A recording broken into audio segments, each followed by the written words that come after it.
La historia nos pertenece, nos otorga elementos para comprender el presente y, por lo tanto, actuar conscientemente en él. Interruptus. Escucha y comparte con nosotros la idea de que el pasado constituye lo que somos y lo que seremos en el futuro. Interruptus. Hacer época no es intervenir pasivamente en la cronología, es interrumpir el momento. Interruptus. Pasado es presente.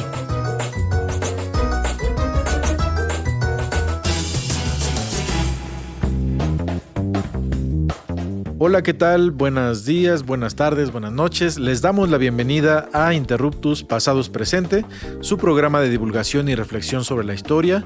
Yo soy Misael Chaboya y hoy vamos a tener un programa pues más que nos lleva a reflexionar sobre el presente, pero siempre obviamente con una perspectiva histórica. Aquí estamos Augusto y yo para pues traer un poco a la historia. No podemos dejar de ser historiadores, así que antes de hablar con nuestra invitada e iniciar la conversación, ¿cómo estás, Augusto? Bien, Misael, aquí una emisión más de Interruptus Pasado es Presente y creo que también quiero agregar, ¿no? Pasado es futuro.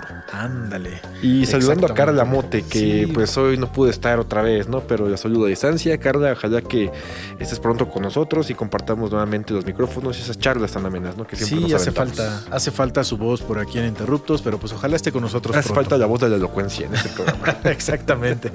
Y bueno, como ya les anunciaba, querida audiencia, hoy vamos a tener una conversación entre historia, antropología, etnohistoria. Vamos a platicar con Erandi Toledo Alvarado y les platico un poco de ella. Ella es doctora en Ciencias Agropecuarias y Desarrollo Rural por la UAM, la Universidad Autónoma del Estado de Morelos. Es maestra en Sociología y licenciada en Antropología Social. Y bueno, pues ella también ha sido docente desde hace más de una década en esta universidad, en las licenciaturas en Antropología Social y en Gestión Intercultural. Y actualmente hace una estancia postdoctoral con ACID en el posgrado en Historia y Etnohistoria, en mi querido posgrado de la 3 veces H y gloriosa Escuela Nacional de Antropología e Historia. Y bueno, Erandi se ha especializado en estudiar la vinculación entre producción agrícola, ciclos rituales, religiosidad popular, tianguis, mercados en Morelos, de donde ella es, donde habita. Y hoy pues nos viene a platicar justamente sobre, además, soberanía alimentaria y otros temas relacionados. Así que Erandi, bienvenida a Interruptus y a los micrófonos de Limier. ¿Cómo estás? Muy bien, muchas gracias por la invitación y un gusto de estar aquí con ustedes. Bueno, pues Erandi, qué gusto tenerte acá. La verdad es una conversación que seguramente será bastante fructífera y muy interesante, ¿no? Para todos nuestros radioescuchas. Y la verdad, este es un tema que a mí me interesa bastante, ¿no? Bueno, pues yo me interesa todo lo relacionado al estado de Morelos por una cuestión afectiva hacia mis sujetos de estudio, los zapatistas, y todo lo relacionado, ¿no? A la cuestión agrícola también, ¿no? Como hijo de campesinos, también es importante, ¿no? Retomarlo. Y pues justamente, retomando como esta idea, me gustaría que me explicaras, ¿no? Sobre todo a nuestro público no especializado, la relación entre la producción agrícola, por ejemplo, y elementos de religiosidad y ritualidad entre las comunidades campesinas de Morelos. ¿Qué nos podrás decir sobre esto? Bueno, primeramente les cuento un poquito cómo llegué al tema, porque en realidad la religiosidad popular no fue, en unos inicios no fue mi fuerte. Justamente lo mío era como dedicarme como a la producción agrícola, ¿no? Me dedicaba a estudiar la producción agrícola y de ahí vino justamente un interés, ¿no? Por la cuestión de la religiosidad popular, pero porque, bueno, yo desde la licenciatura he estudiado el mundo campesino en lo que es la zona, sobre todo poniente del estado de Morelos, pero más en los últimos años me he centrado en estudiar sobre todo la cuestión de esta relación entre la cuestión campesina y la religiosidad popular, que tiene que ver sobre todo con los circuitos comerciales, circuitos de mercados, que ya es algo que me interesaba, ¿no? Desde un inicio. Yo inicié estudiando la producción cañera y arrocera en el poniente del estado de Morelos, y de ahí devino este interés, ¿no? Porque, bueno, yo no hallaba cómo construir a mis sujetos de estudio. Yo siempre había estudiado campesinos, sin embargo, a mí me faltaba algo, ¿no? Yo soy antropóloga y me faltaba como esta historia, ¿no? Entonces, a partir de esta historia, fue como yo fui tejiendo la manera en cómo se conformaban estos sujetos que eran los campesinos en el poniente del estado de Morelos, y a partir de ahí, ¿no? En los últimos años me he centrado en estudiar sobre todo los circuitos comerciales, y de ahí deviene sobre todo el interés por una de las ferias más importantes del poniente del estado de Morelos, que es la Feria del Quinto Viernes en el pueblo de Mazatepec, ¿no? Entonces, de ahí deviene mi interés, es sumamente interesante, pero también me llamó mucho la atención porque justamente en mis otros estudios que ya había realizado en la zona, me di cuenta que mucha de la gente que llegaba, ¿no? a trabajar en la época hacendaria a esta zona, era sobre todo gente originaria de lo que son los estados de Guerrero y el Estado de México, cercanos a Ocuilán, a Taxco, ¿no? Entonces llegaban a trabajar, y entonces de ahí viene también el interés por esta festividad y los circuitos comerciales, porque precisamente esta feria marca el fin, ¿no? de lo que se conoce como la zafra, que es justamente el corte de la caña, que es cuando la mayoría de las poblaciones indígenas, ¿no? Porque no era suficiente la mano de obra en la región, venían de estos pueblos y a trabajar en la zafra entre diciembre y marzo hasta abril, ¿no? A veces se quedaban en este pueblo hasta la feria, ¿no? Hasta cuando se celebraba la feria, y en este lugar justamente marcaba también el inicio de otro ciclo muy importante para el mundo campesino, que es la producción de la milpa, ¿no? Entonces es el momento en que se replegaban a la zona de justamente sus pueblos, y ahí justamente llegaban, ¿no? a abastecerse hasta la feria de productos que necesitaban, sobre todo para todo este ciclo productivo de la milpa, ¿no? Era una complementariedad muy interesante, y que todavía hasta la fecha lo vemos justamente,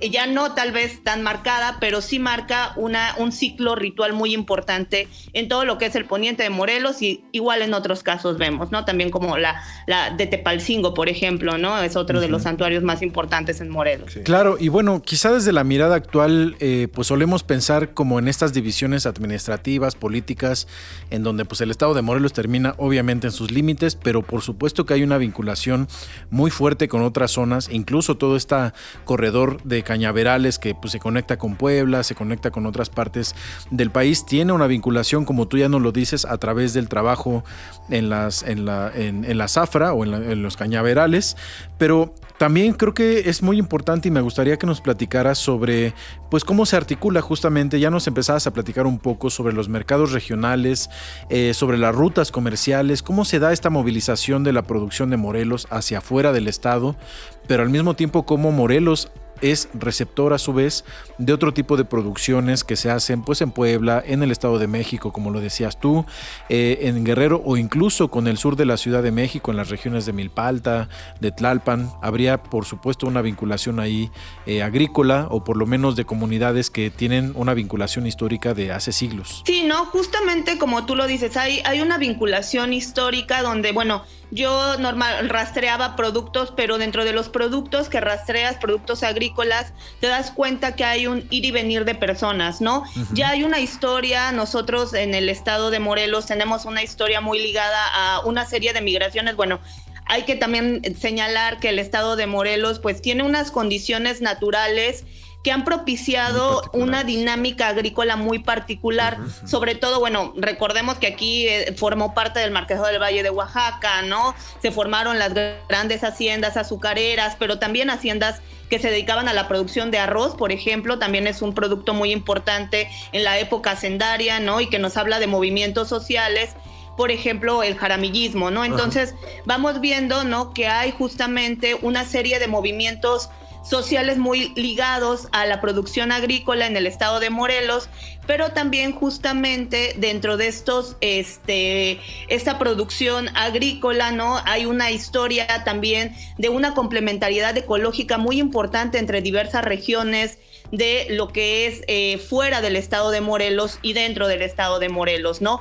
Actualmente todas estas condiciones históricas, naturales, han propiciado una serie de dinámicas muy particulares en el estado de Morelos, porque bueno, ya no nada más encontramos caña de azúcar, sino a partir del neoliberalismo hemos encontrado, ¿no?, una serie también de otros productos, sobre todo alentado por estos productos de vanguardia, flores, frutas, hortalizas, y sobre todo han cambiado la dinámica de todo lo que es el estado de Morelos. Sin embargo, algo que está muy presente, ¿no?, es que tenemos producción agrícola para, bueno, que se distribuye dentro de la zona del estado de Morelos, pero también hacia el exterior. Uh-huh. Y no nada más me refiero a otros estados, ¿no?, a la central de abastos, sobre todo de la Ciudad de México, a las centrales de abastos de Toluca, sino también me refiero a mucha producción de agroindustrias que llegaron alentados por toda esta riqueza natural, ¿no? Porque en el estado de Morelos tenemos agua subterránea, pero también mucha agua superficial, ¿no? O sea, sobre todo lo más importante es el agua superficial, que ha alentado la entrada de estas agroindustrias y que ha posicionado al estado de Morelos con unas características muy particulares, donde también justamente llega población del estado de Guerrero en migraciones, ¿no? O sea, es muy interesante todo esto, ¿no? Sí, tú justamente lo comentabas, ¿no? La riqueza en cuanto a recursos que tiene el estado de Morelos, ¿no? O sea, no solamente hablamos de agua, sino de un clima que es propicio, ¿no?, para la agricultura, para el cultivo de caña, incluso también recursos madereros que son muy importantes en la zona alta del estado. Y como bien lo habías mencionado, que esta situación pues fue muy importante durante la época colonial, con el asentamiento de haciendas azucareras y sobre todo, ¿no?, el estallido de la Revolución Mexicana en Morelos se marca principalmente por las condiciones políticas, económicas y sociales que las haciendas marcaron, ¿no?, en ese estado, y que determinaron uno de los movimientos sociales políticos más importantes, ¿no?, del siglo XX, ¿no?, como lo fue el surgimiento, ¿no?, del movimiento zapatista en 1910. Y bueno, Erandi, quisiera marcarte la pauta, ¿no?, para que sigamos desarrollando, ¿no?, esto en el siguiente bloque, y es algo con lo que no voy a dejar de insistir, ¿no?, que es la cuestión religiosa. ¿Cómo pues estos itinerarios de estas ferias regionales hay de cierta manera una relación, ¿no?, con el calendario religioso en el estado de Morelos? Ok, bueno, pero antes tenemos que ir a un corte, amigas y amigos. Vamos a hablar sobre esto justamente en nuestro segundo bloque. Como escuchan, estamos conversando con la doctora Erandi Toledo sobre mercados y ferias regionales, en particular sobre el muy pues célebre estado de Morelos, muy interesante y muy particular lo que nos está comentando. Recuerden seguirnos en nuestras redes sociales, ahí también nos pueden escribir, y en las redes sociales de Radio Ciudadana. Y recuerden que pueden escuchar nuestros programas en imer.mx/programas y también en nuestro canal de YouTube. No se vayan, volvemos en unos minutos.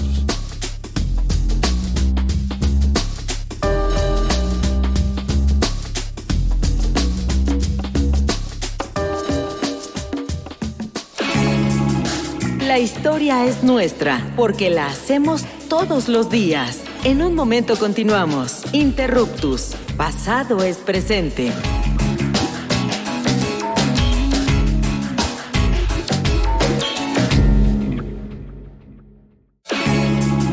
No somos los mejores del mundo, pero sí los mejores del rumbo. Continuamos en Interruptus, conocimiento histórico para que no te tuerza la policía intelectual.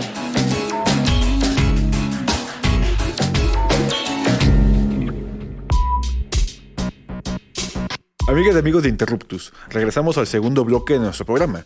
Recuerden que estamos conversando con Erandi Toledo, doctor en Ciencias Agropecuarias y Desarrollo Rural, sobre mercados y ferias regionales.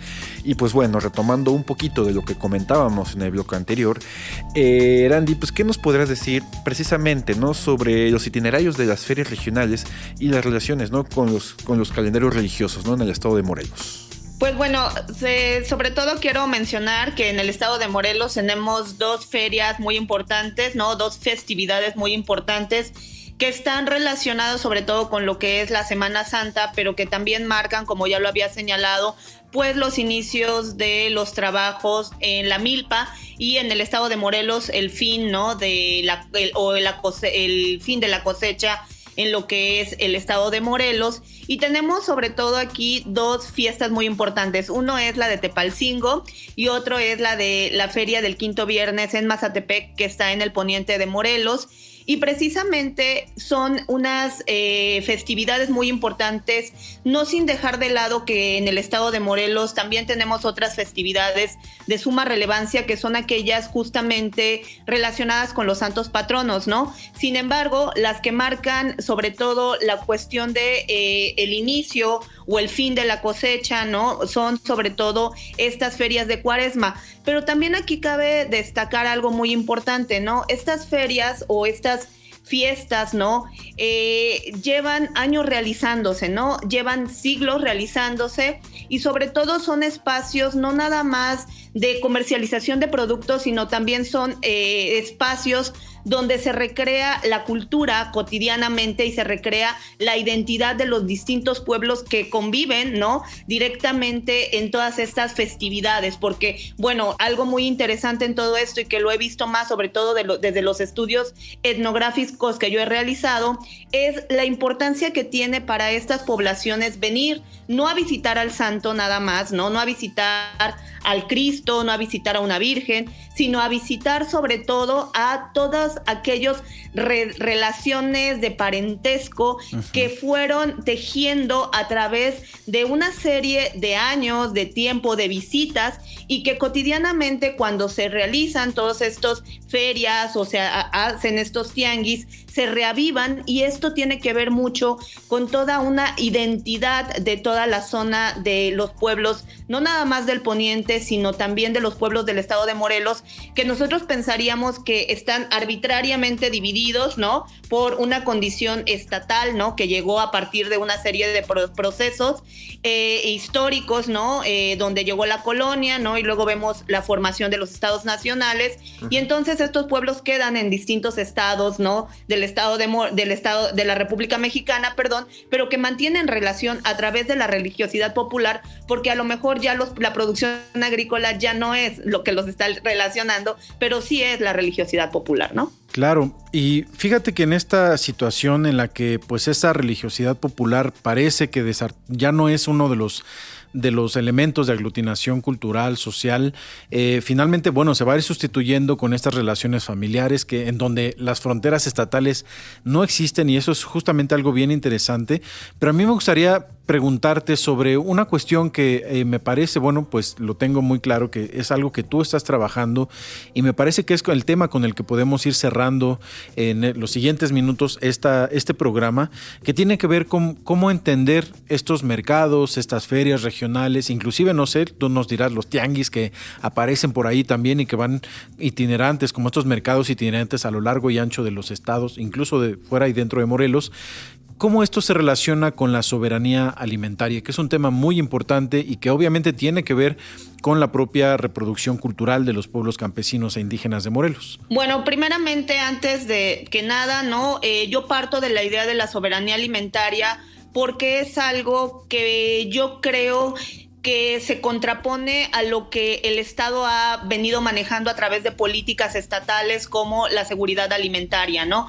Sin embargo, para mí, o desde la perspectiva que yo analizo los circuitos comerciales, ¿no? Tanto ferias como también lo que son los tianguis en el poniente del estado de Morelos, justamente en estos lugares no nada más se dan cita pues comerciantes, sino también se dan cita productores. Sin embargo, no cotidianamente con la entrada o a partir de la década de los 80, con la entrada del modelo pues neoliberal, estos espacios se han visto cotidianamente amenazados, sobre todo por la entrada de la llamada supermercadización, que en un principio pues estaba, ¿no? Sobre todo en el centro o en el norte del país, vemos como poco a poco las tiendas de conveniencia empiezan a llegar a estas poblaciones rurales donde son tan importantes para la reproducción de su vida cotidiana, ¿no? Los tianguis y las ferias, donde no nada más hay productos donde vienen comerciantes de otros pueblos a vender como tianguistas o comerciantes ya directos o como familias de comerciantes,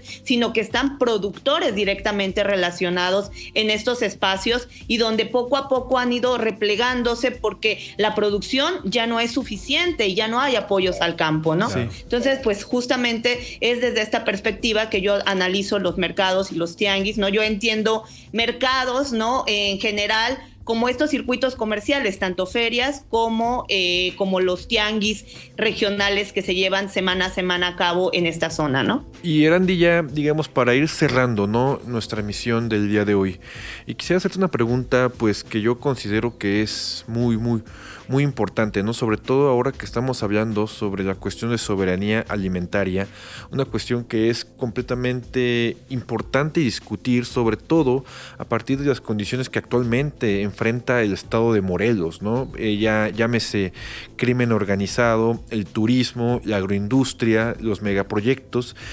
¿Cómo esta soberanía alimentaria sería, digamos, una forma pues de defensa de ciertos elementos culturales de los pueblos de Morelos frente a los problemas, ¿no?, que te acabo de mencionar, por ejemplo? Pues justamente yo creo que el seguirse realizando o seguir promoviendo que se realicen estas ferias, o estos tianguis semanales, no nada más refiere sobre todo a la reproducción de la vida de los pueblos campesinos, sino algo que yo he señalado en otros trabajos que yo tengo, sobre todo la cuestión del arroz, son espacios de resistencia, porque justamente al seguirse realizando es la resistencia de estas poblaciones que históricamente han resistido a través de la sobrevivencia, ¿no? Y que precisamente a través de esa sobrevivencia y a través de mantener estos espacios vivos todavía, estos circuitos comerciales, ¿no?, también reavivan un sentido identitario y que a partir de ahí pueden luchar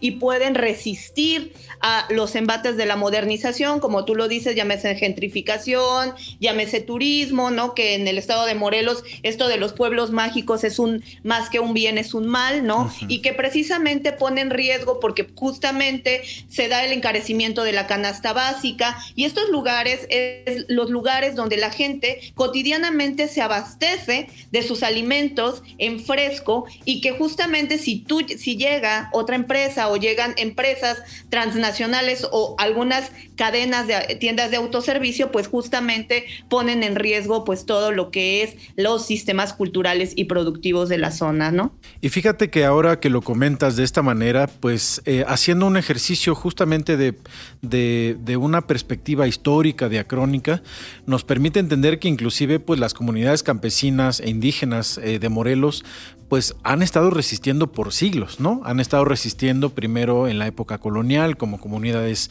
indígenas o indias, en la época del liberalismo también, frente al, digamos, a todos los procesos de transformación de la tenencia de la tierra, el monocultivo. Exacto, al monocultivo, la llegada de las haciendas durante el porfiriato, todo el proceso revolucionario. Bueno, no es casual que justamente uno de los movimientos más importantes del movimiento de la época revolucionaria, el Ejército Zapatista de Liberación el Ejército de Liberación del Sur, perdón. Ejército Libertador del Sur. El Ejército Libertador del Sur, gracias, perdón. Naciera en esta zona, además del oriente de Morelos, ¿no? Y finalmente, pues, estamos en el siglo XXI, bueno, finalmente lo estamos planteando, como tú nos lo comentas, desde la llegada de estos grandes procesos pues de neoliberalización de la alimentación, del campo, de la producción agrícola, en los que las comunidades pues nuevamente tienen que activar sus elementos culturales, la reproducción de sus culturas, a través inclusive de la religiosidad y de las formas de articulación también familiares y comunitarias para seguir resistiendo. Yo te pediría, Erandi, pues que nos des una breve conclusión justamente de cómo, pues quizá como habitantes de la Ciudad de México acá en Radio Ciudadana, pero tú desde allá como una estudiosa de estos procesos en Morelos, nos des una reflexión final, por favor. Bueno, una reflexión final sobre todo esto es que la resistencia de los pueblos campesinos en el estado de Morelos, ¿no?, está hecha de su historia misma, y que justamente a través de la reproducción cultural de todo lo que ellos hacen en su vida cotidiana para reafirmarse como sujetos en el aquí y el ahora, precisamente está la resistencia, ¿no? Que la resistencia no está hecha de movimientos sociales directamente, sino que la resistencia está hecho de todo aquello que los sujetos campesinos, en este caso, rememoran, ¿no?, como parte de su vida cotidiana, y es la lucha cotidiana por sobrevivir en el día a día frente a todos los procesos de modernización que ponen en riesgo, ¿no?, la vida cotidiana. Perfecto, bueno, pues te agradecemos muchísimo por haber estado aquí, Erandi. Les recordamos que acabamos de conversar con la doctora Erandi Toledo Alvarado y pues te agradecemos mucho esta reflexión, igual siempre pues pensado desde la perspectiva histórica, pero evidentemente nos hace pensar sobre el presente y además sobre muchas de las acciones que pues realizamos incluso como habitantes de la Ciudad de México y nuestra vinculación con el vecino estado de Morelos.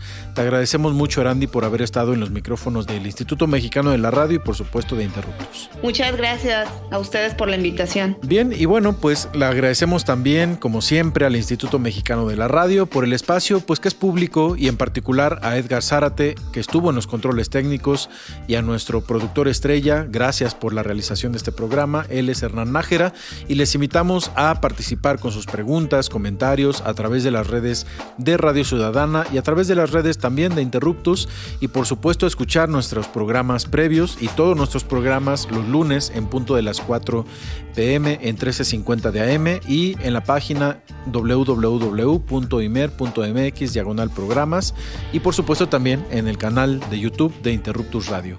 Les agradecemos, que estén muy bien y hasta la próxima. Nos vemos, Augusto. Hasta la próxima. Zapata vive. Interruptus. Los esperamos la próxima semana para seguir indagando en la diversidad cultural y social de México, desde la mirada histórica. Interruptus. Porque comprender nuestro pasado es primordial para entender nuestro presente. Interruptus. Pasado es presente.